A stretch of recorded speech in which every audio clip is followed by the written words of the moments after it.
Rich, one final question. Where are you going after the game tonight? Tonight I'm going to the Berwyn Summerfest. Okay.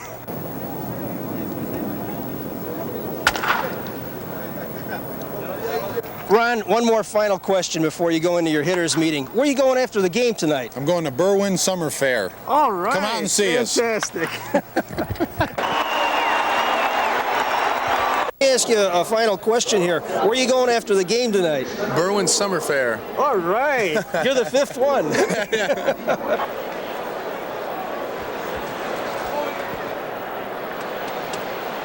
Thank you. You still feeling all right out there? I hear you say, woo!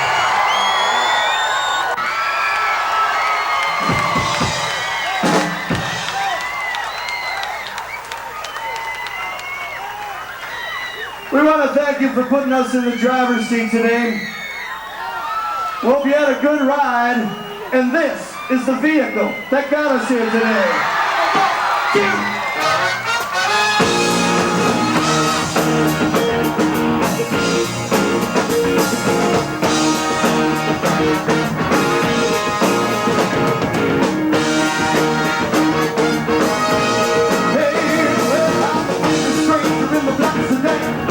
Side of my car. I think you got to take I'm a local man.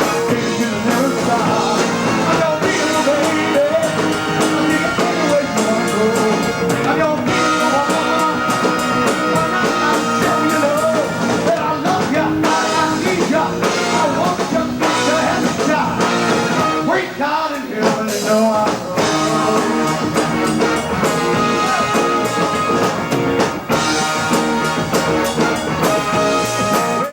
Welcome to our show. It's called Sports, Entertainment, and People and Places. And we are Rich Nye Jim Kapsa and Bobby Considine. So there you have it, folks. We're going to be talking about all of these categories on today's show.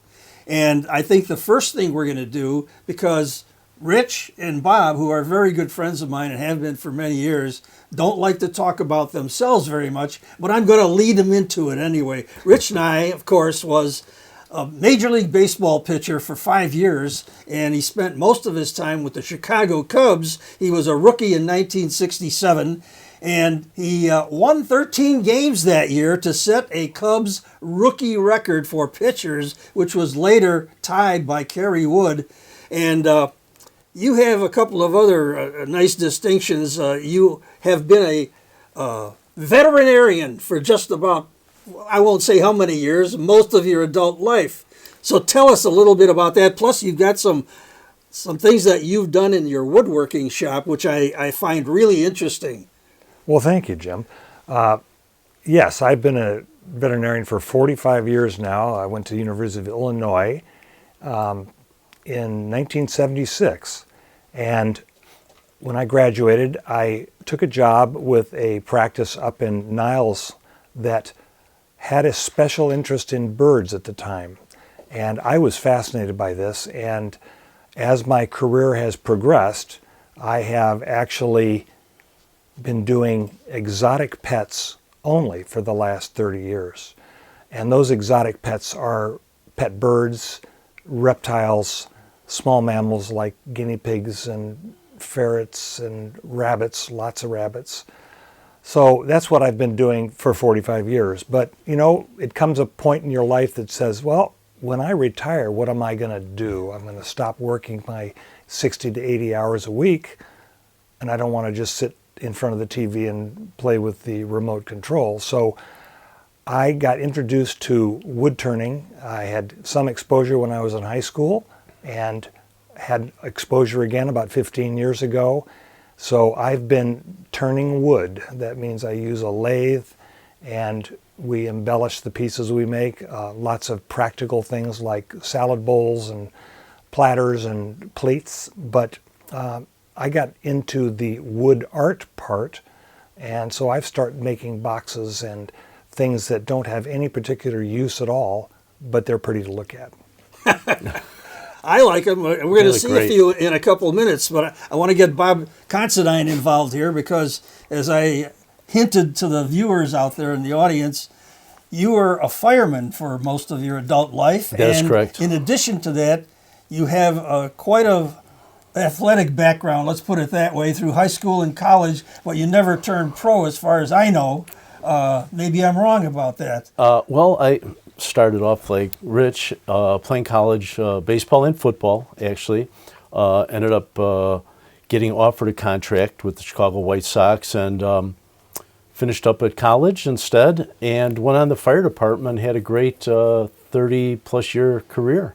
And now you're retired. Now I'm retired and doing other things of interest to mine. Well, what about you have a javelin record and some cross country type stuff? Well, it was interesting when I was at college. We had activity classes, and the track coach said, "Come on out and try the javelin." I said, "Well, I was there on a baseball scholarship," so I said, "Well, yeah, I'll try it." I said, "But what you want to do, you want to move those people back a little bit." Well, he laughed, and so I threw the javelin and came a couple feet short of a collegiate record. Really? And he said, "Well, how about a track scholarship?" And I said, "Well, I just don't have time for that right now in our busy life with baseball." Yeah.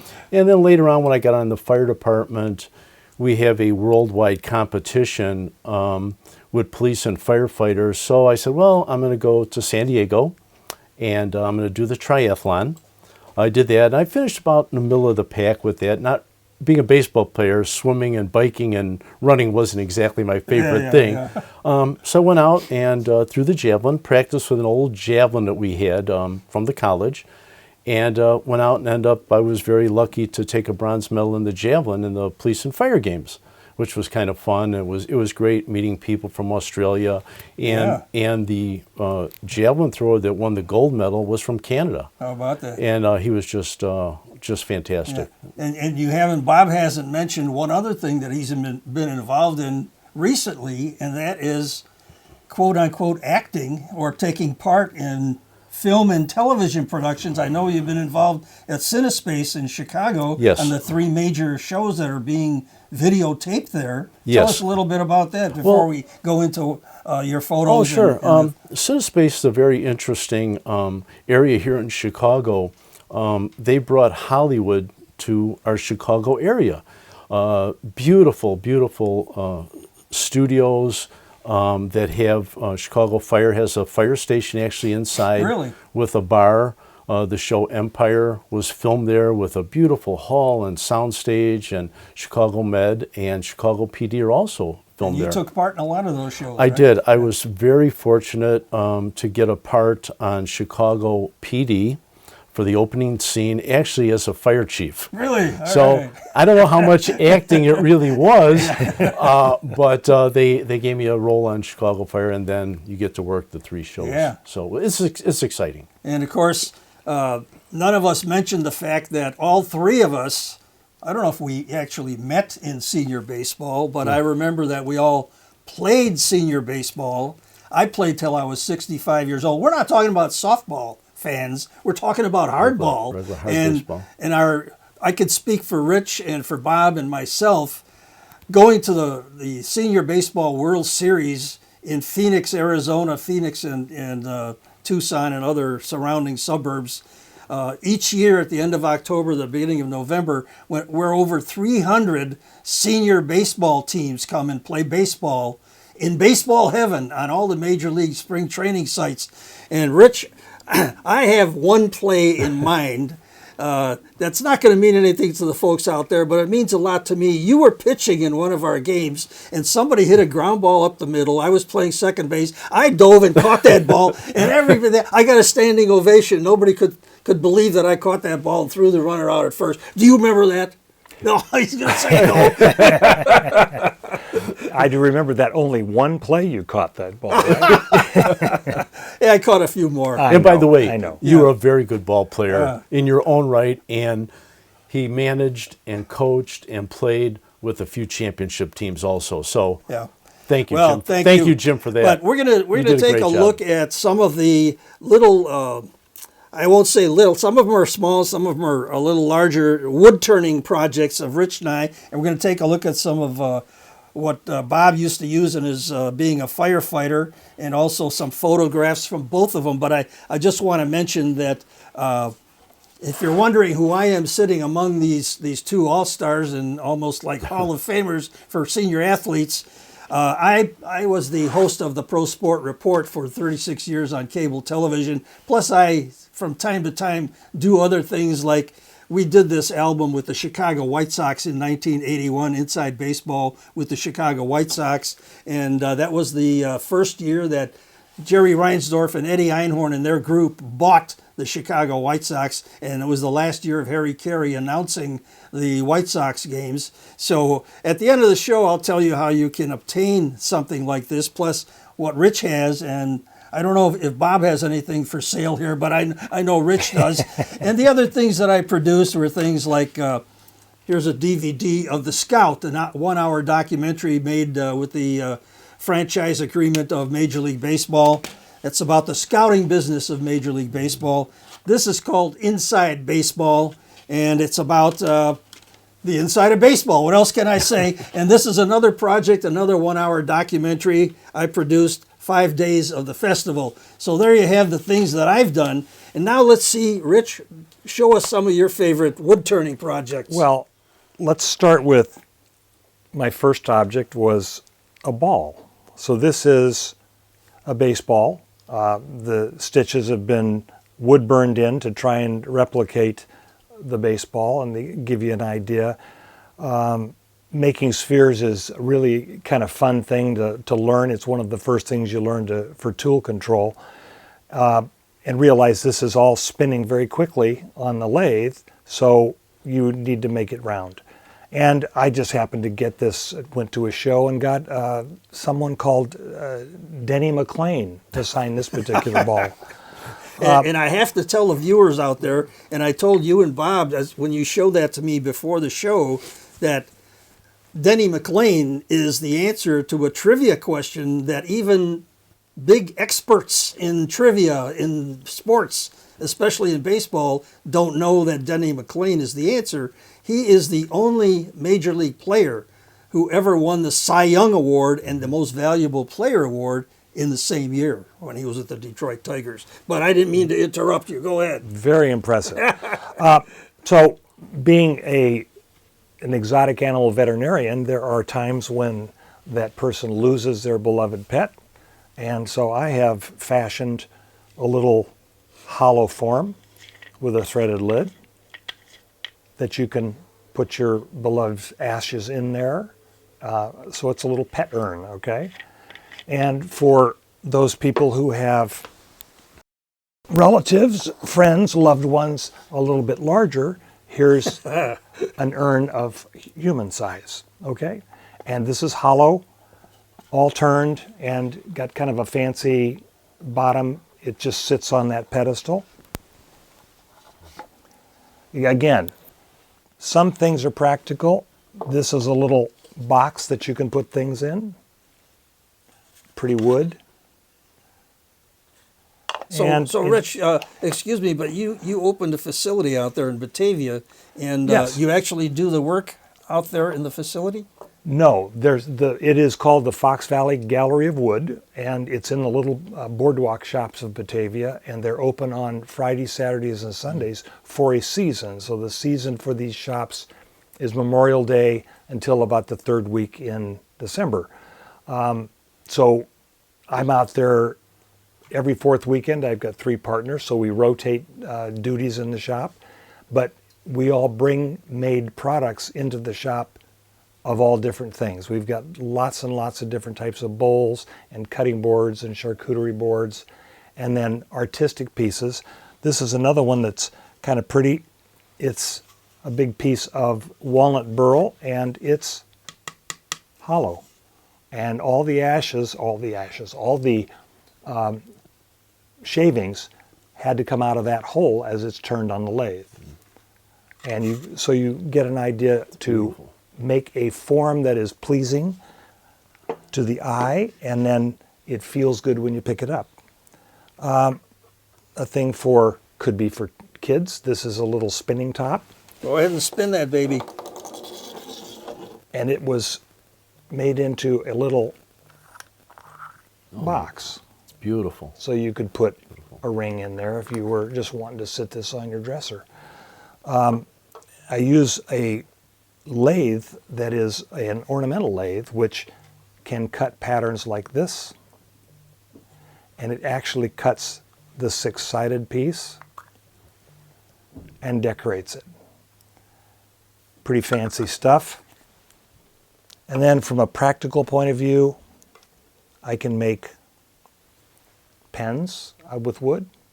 This one happens to have a scarlet macaw on the front there, and those are like little puzzles. The wood is colored, and each one of those colors is a different piece of wood. It's all glued together like a puzzle and then put on the lathe and turned, fitted for the pen.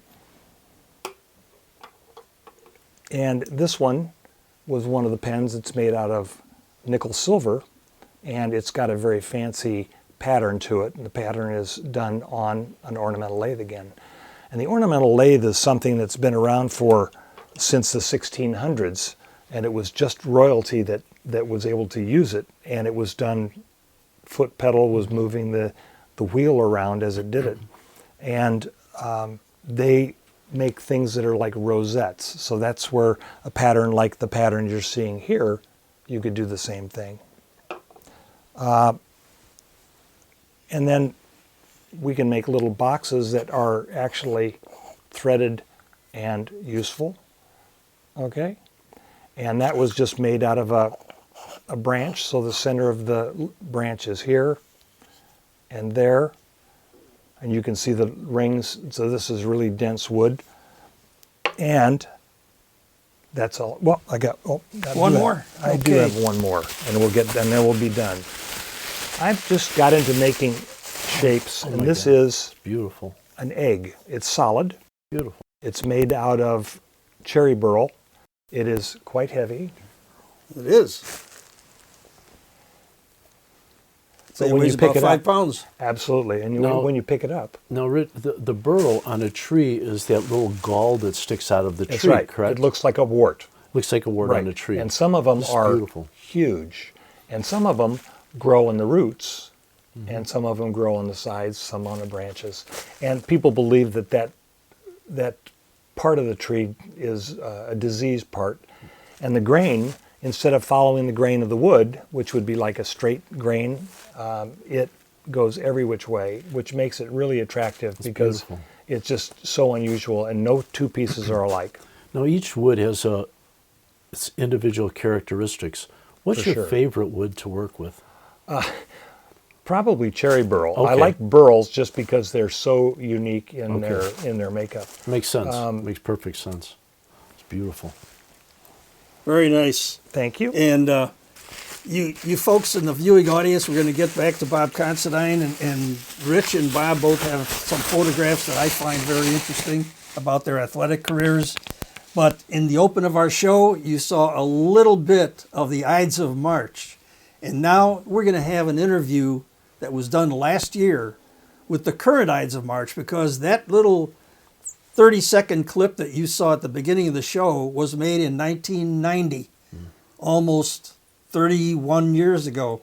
And the interview you're going to see now was done last year.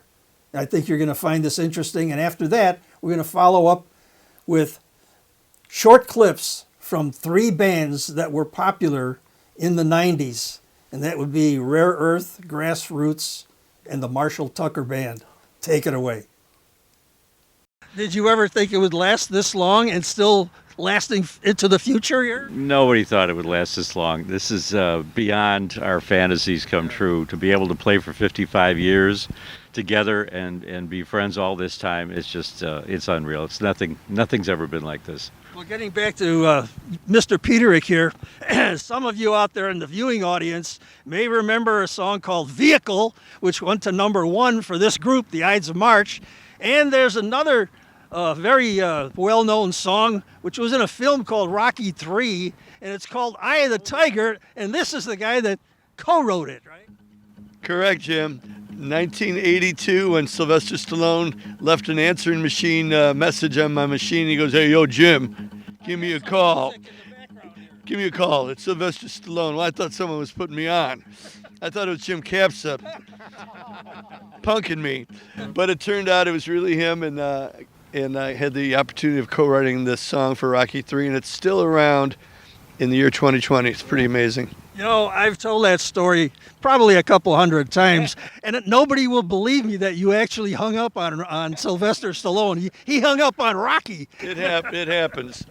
Well, give us a little bit more about all of the songs that you're very famous for, and you guys all love these songs very much. Well, the Ides have such a great show, and because we roll in all the songs that I had the pleasure of writing with not only the Ides of March, but also Survivor, Sammy Hagar 38 Special. And we always add the Ides of March style, you know, the brass and the harmonies. And so Hold On Loosely, you know, the big hit by 38 Special, kind of becomes an Ides song, actually. And the whole set is hit, hit, hit, and then we'll premiere something new because we're always evolving. New album called Play On, as you know. So we're always moving forward. Jim, I have to ask you. People ask me all the time. They know that you and I are friends. They say, does he really have purple hair? I said, well, I think so. I haven't seen him in a while, but I think so. Tell the folks all about your purple hair. Well, the story that Dennis DeYoung tells when he does an interview and the interviewer mentions Jim Peterick, he says that when I was born, I had purple hair, and my mother kept dyeing it brown. And finally, 10 years ago, I just let it grow out. I don't know if I believe that 100% or not, but I'll believe it. The Ides believe it, yeah.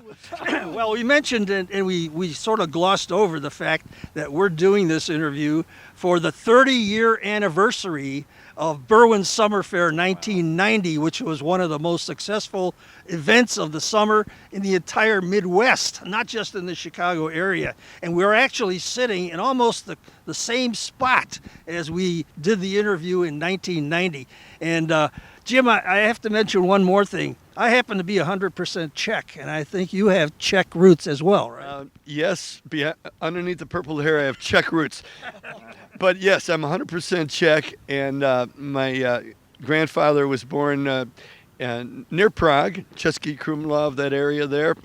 And my wife and I visited Prague not too long ago. We did a bike ride from Vienna to Prague. We actually saw a bakery called Peterick. Really? Yeah, and I took a picture of it.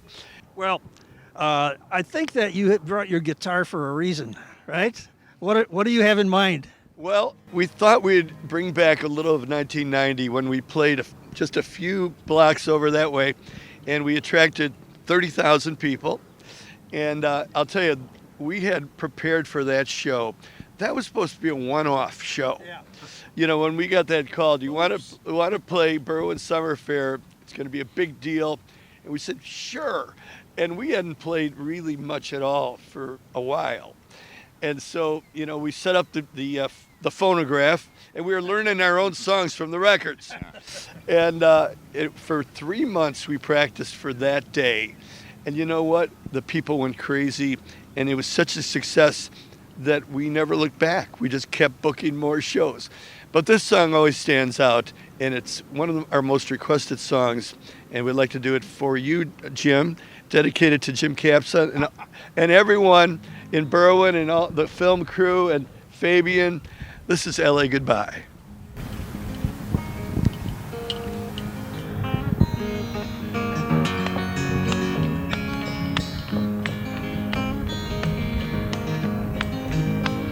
Well, my wavelength gets a little longer every time I wave goodbye. Hi, hi.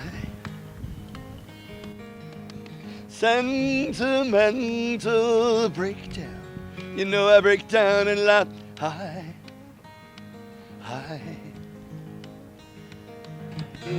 Where I'm not supposed to lie my head.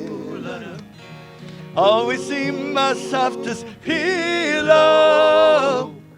And as I board my plane, something inside my brain hates to wave LA goodbye. LA goodbye. Bridge. LA, goodbye. LA, I want to see you around sometime.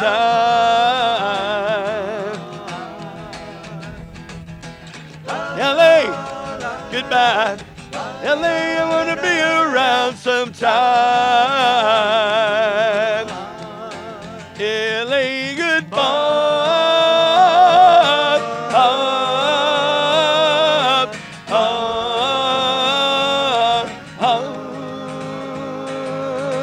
This is where everybody sings along and claps their hands. La da da da ba da ba da. Get warm. La da da da ba da. La da da da ba da ba da. Come on, Tom. La da da da ba da. La da da da ba da ba da. La da da da ba da. La da da da ba da ba da. La da da da ba da.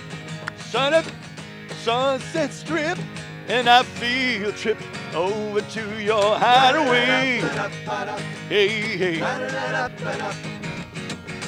Sunset Princess beckons, and we love the night away. Hey, hey.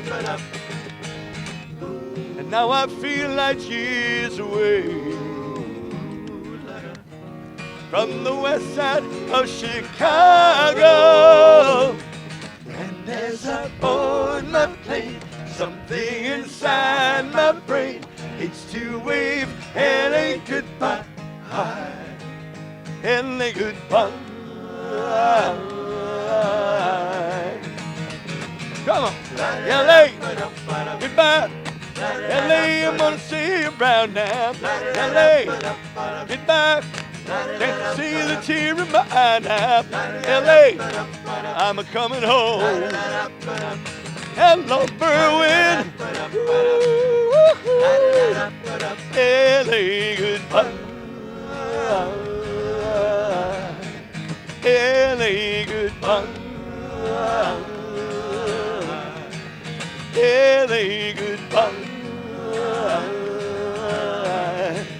LA, goodbye.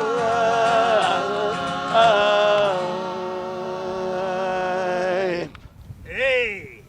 All right.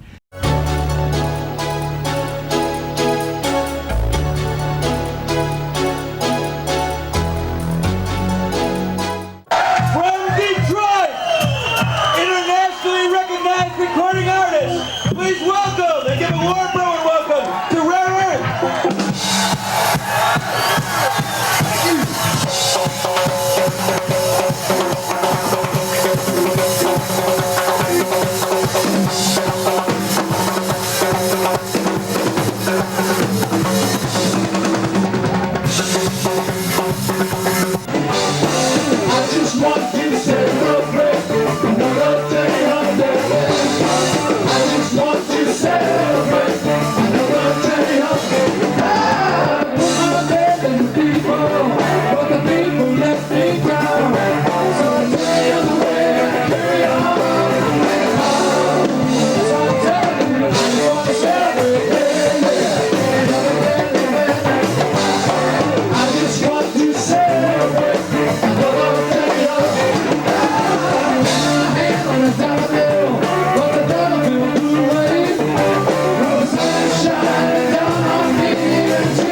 backstage right before the Grassroots concert on the final day of Summer Fair 1990. We're talking with the lead singer, Rob Grill of Grassroots. You got it, Rob Grill. There you go. We're happy to have you with us. Great to be here. We enjoy coming into the Chicago area and doing these festivals. I think it's our first time in Berwyn, so we're really looking forward to a good show. You know, you got a good following around here.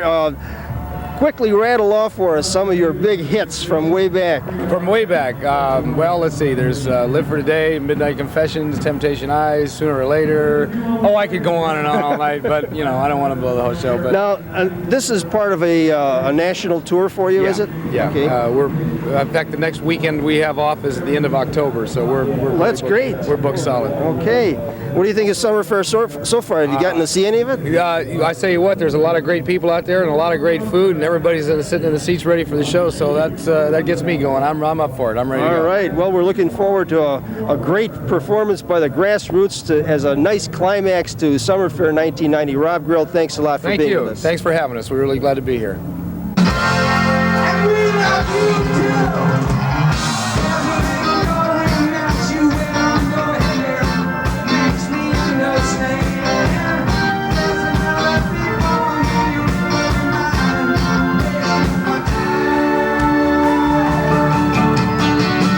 in my midnight confession, when I tell the world that I love you. My midnight confession, when I say the things that I do.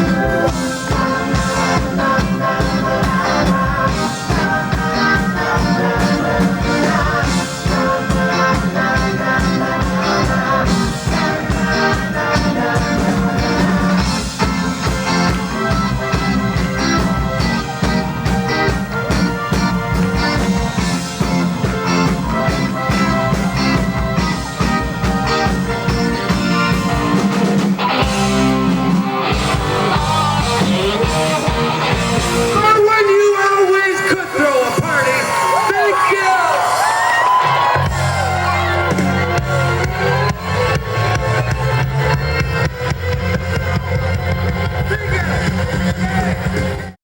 Well, we're back again.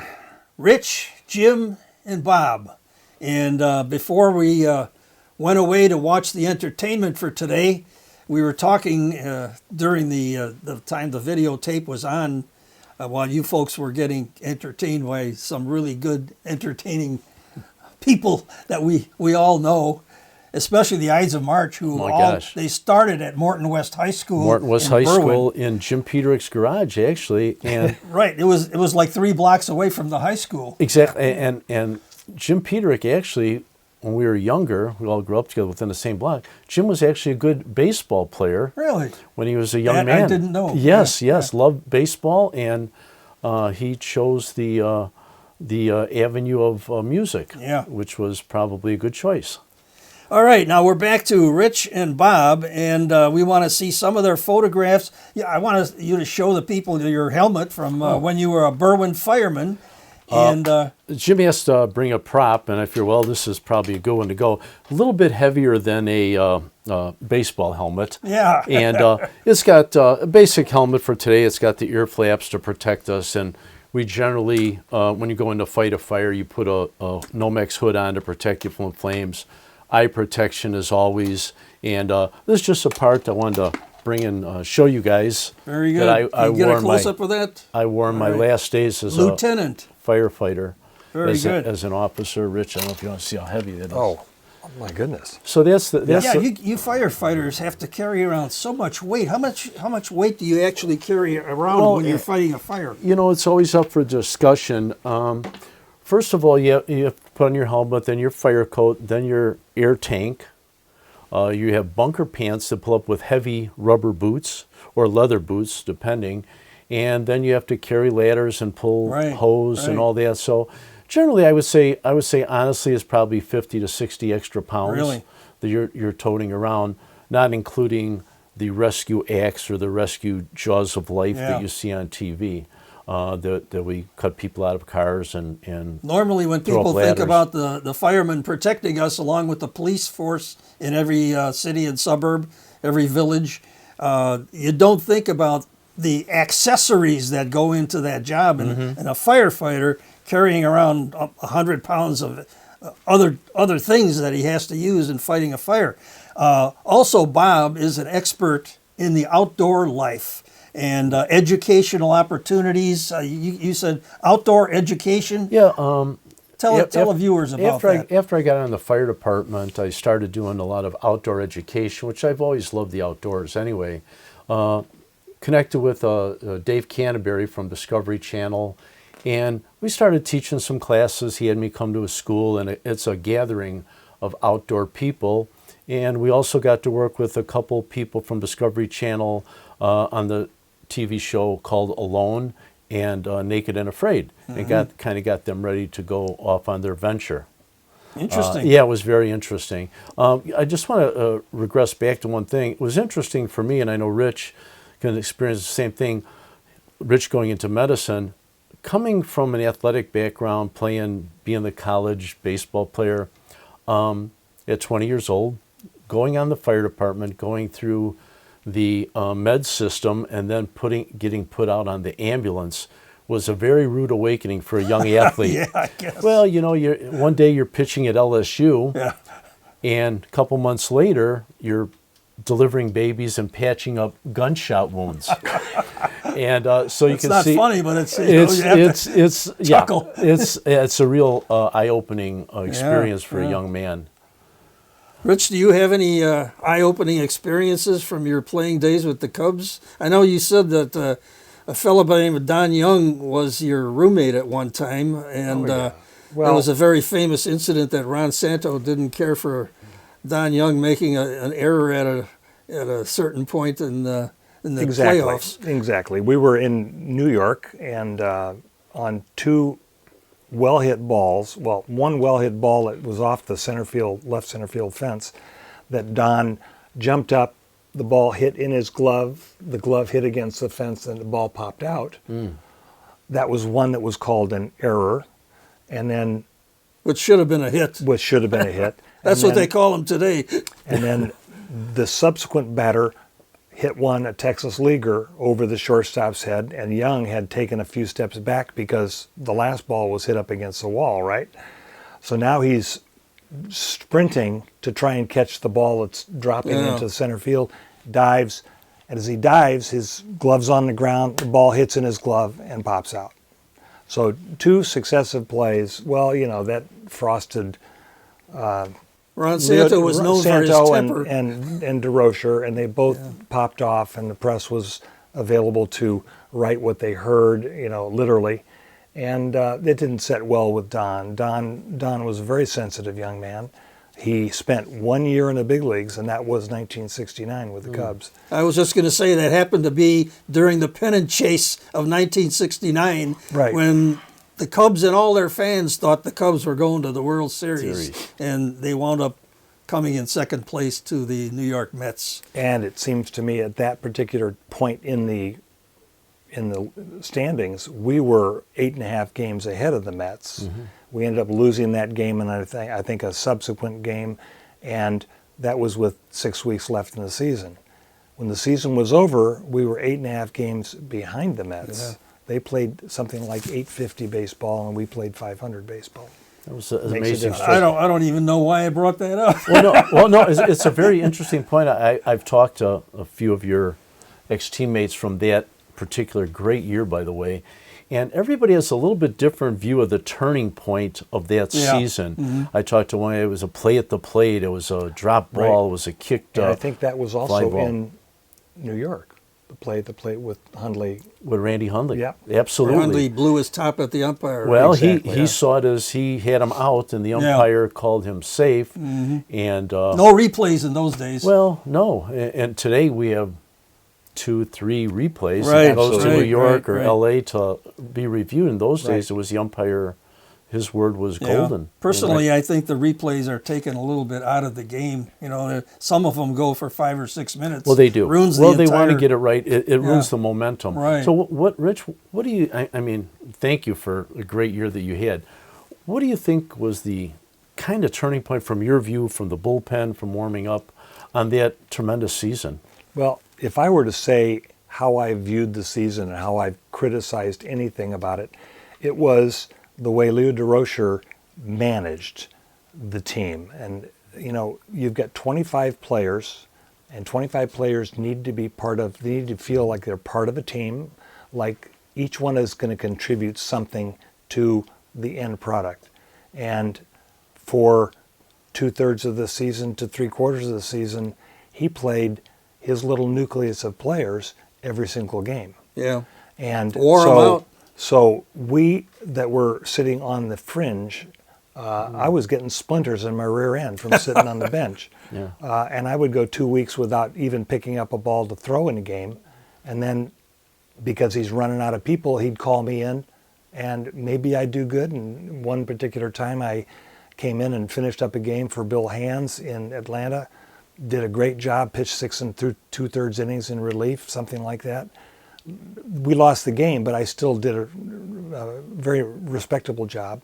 And for the next 2 weeks, I was up almost every game, warming up and getting ready to throw, because all he could remember was, hey, he pitched good before, so now I'm going to start using him.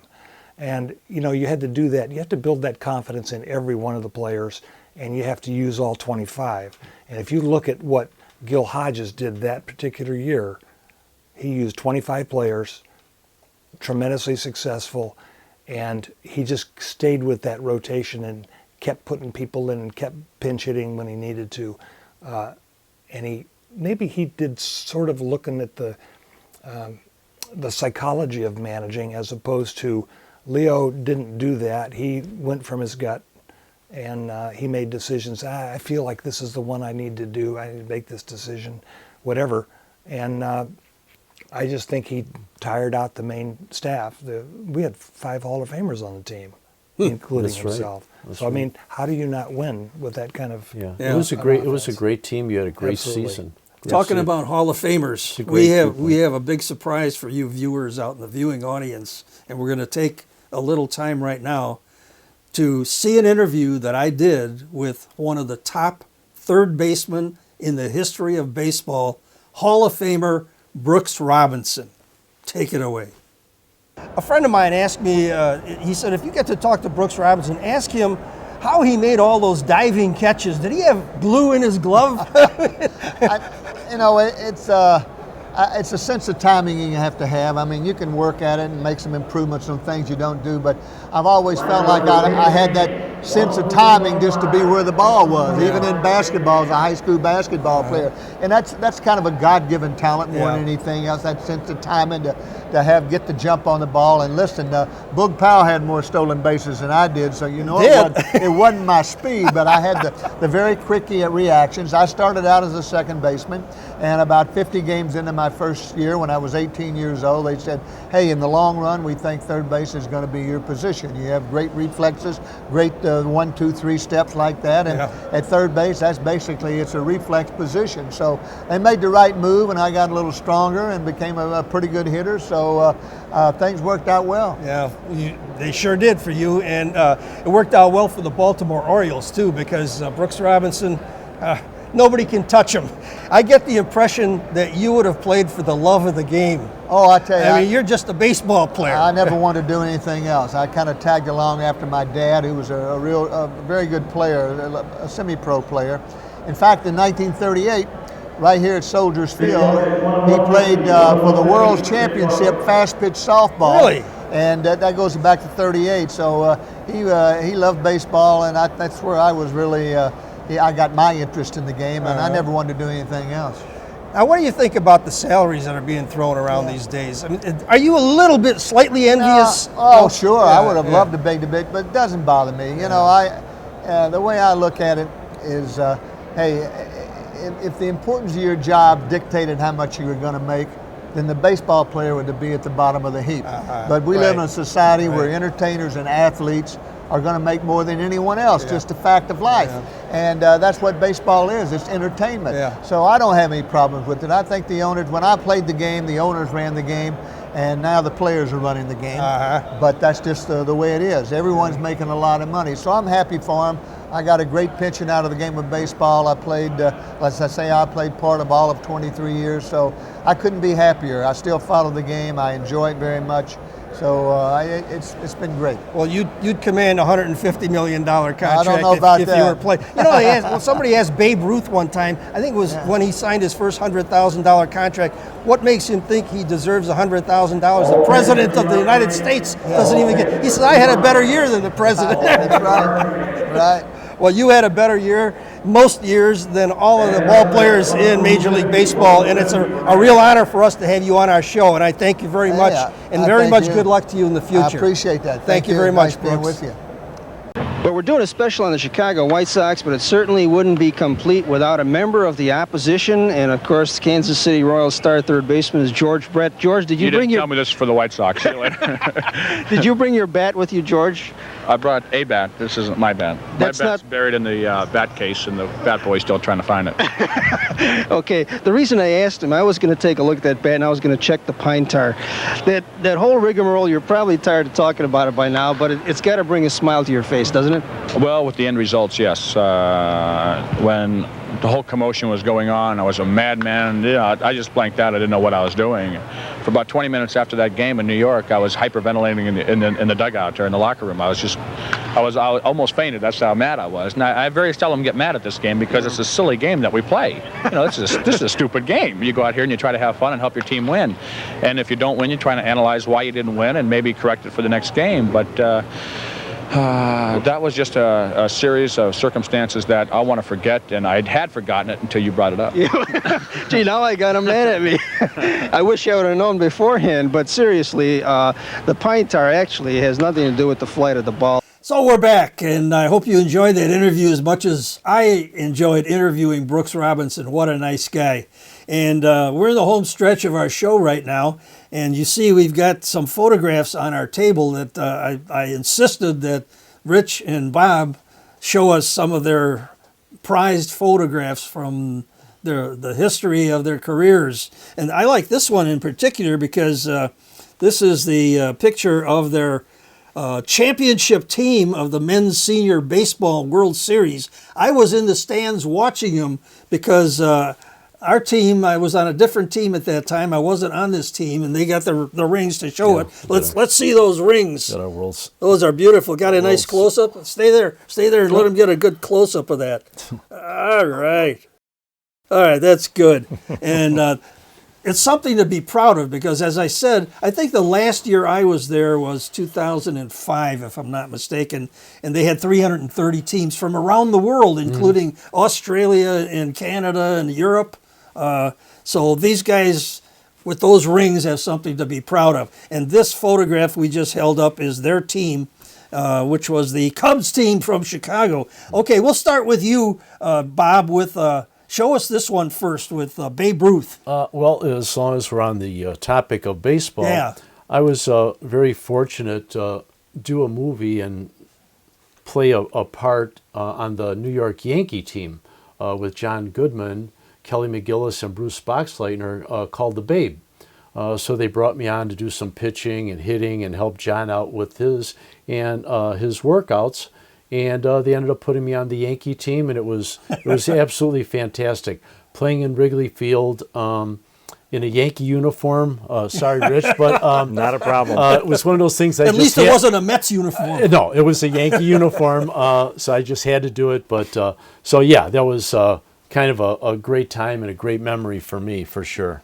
How about this javelin? Is that the next one? Again, like what I said, I just went to the Police and Fire World Games, and I was fortunate enough to win a bronze medal in the javelin. So that was a lot of fun. That was before the arm got old and sore, and so that was our photos there, and that was in San Diego. Actually, the competition was good. We had people from Australia, Canada, all over the world, Police and Fire, getting together, telling stories, and just having a great time. And I have one last photo. This going back to the fire department, that we had an injured young man that actually broke his neck, and he was too injured to actually be transported with the ambulance. So we got him close to the landing field, and I had to talk in the helicopter to come down and take him to the hospital by helicopter, so it would be a little bit safer for him. There was a good ending, I hope. It was a great ending, and he came back and thanked us. Great. And Fantastic. it was great. So, but well, my thanks to you for your service. You know, people Jim, it's that all know that I together. was in the Army for a short period of time, when they find that out, they say thank you for your service. Oh, I want to thank you for your service. Oh my gosh, thank you, Jim. But let's go with Rich and his photographs. You got some great ones here. Well, I'll go back to college. I went to UC Berkeley, and this is a picture of me with one of my pitching mates. It just happens to be Andy Messersmith. And Andy was a player that was responsible for breaking the reserve clause that the owners had over us with our contracts. Amazing. And he's still doing fine. I talked with him the other day. In fact, we're still in touch. The third member of our pitching staff at Berkeley that year was Bill Frost. He was drafted number 1 in the nation. I believe Andy was number 5. I think I was in about the 17th round, which meant somewhere in the 200s or 300s. And I was fortunate enough after 2 months in the minor leagues, because the Cubs were looking for help, to move up to the big leagues quickly that year. Let me take that from you, and you can hold up the other one. This one is yours? Yes. So this was a shot that was taken in Wrigley Field, and obviously I'm pretty happy. I loved wearing the pinstripes, and I loved being in Wrigley Field. There's something about the ambiance of the stands being close, the ivy growing, and at the time no lights, so it was all afternoon ball games. And you'd get lots and lots of children there that were cutting school, whatever, for a $2 or $3 bleacher seat. And that was one of your baseball cards, wasn't it? I'm not sure if this was actually the card. I think what I did with this picture was, in those days, we were asked for our autograph and sign the pictures and whatever. And now what they do is they find the cards, they mail them to you with a self-addressed stamped envelope. Well, when I was coming up, what we would do is we would have a picture put on postcards, and then we would just sign the postcards and mail them, and it was all our expense. That was just part of the deal. Very good. And this one is my favorite, believe it or not. So this... I had that magazine, and I don't know what happened to it. There was a magazine that came out. It was short-lived, I think, Chicago Sports, but I happened to make the cover on this particular year. Was in my exotic animal practice, which in fact was the first all-exotic animal hospital in the United States, 1985. And my partners, Dr. Scott McDonald and Dr. Susan Brown, it was her idea to actually start this practice. What about that turtle down there? You're holding a turtle. That's a leopard tortoise. That was my own tortoise. And that big bunny, which is a Flemish giant bunny, is my bunny also. I was known for taking care of birds, so the big macaw sitting on my shoulder, my other partners did most of the rabbits and reptiles. I learned that. I had to. And most of this experience we had with the medical part was learned by the seat of your pants, so to speak. There were no courses, there were no books that were written specifically talking about medicine for exotic animals. So we had to learn about them, and one way to learn is to keep them as a pet, take care of them, see what they eat, see what their habitat's like, and then be able to explain those good things to clients that came in with animals with problems. So very good. That was fun. I'm impressed. I think Bob is too. I am impressed. Yeah, and I always was impressed watching you at Wrigley. I'm going to ask our engineer to get a photograph of this so I can have. I wish I still had that magazine. But we're about at the end of the show here. The clock on the wall says it's almost time to go. Any parting shots, Bob? No, thanks, Jim. It was great. Well, we're gonna see a lot more of each my other. Friend, my little teammate. Any parting shots? Absolutely. There's always next year, and I just say go Cubs. I'm still a Cub fan. Frustrating as it may be, what's even more frustrating is the way the game has changed from when Bob and I played. We were both starting pitchers. Yes. When they gave me the ball to start a game, my goal was not to pitch 6 innings or throw 100 pitches. My goal was to win the ball game and go 9 innings.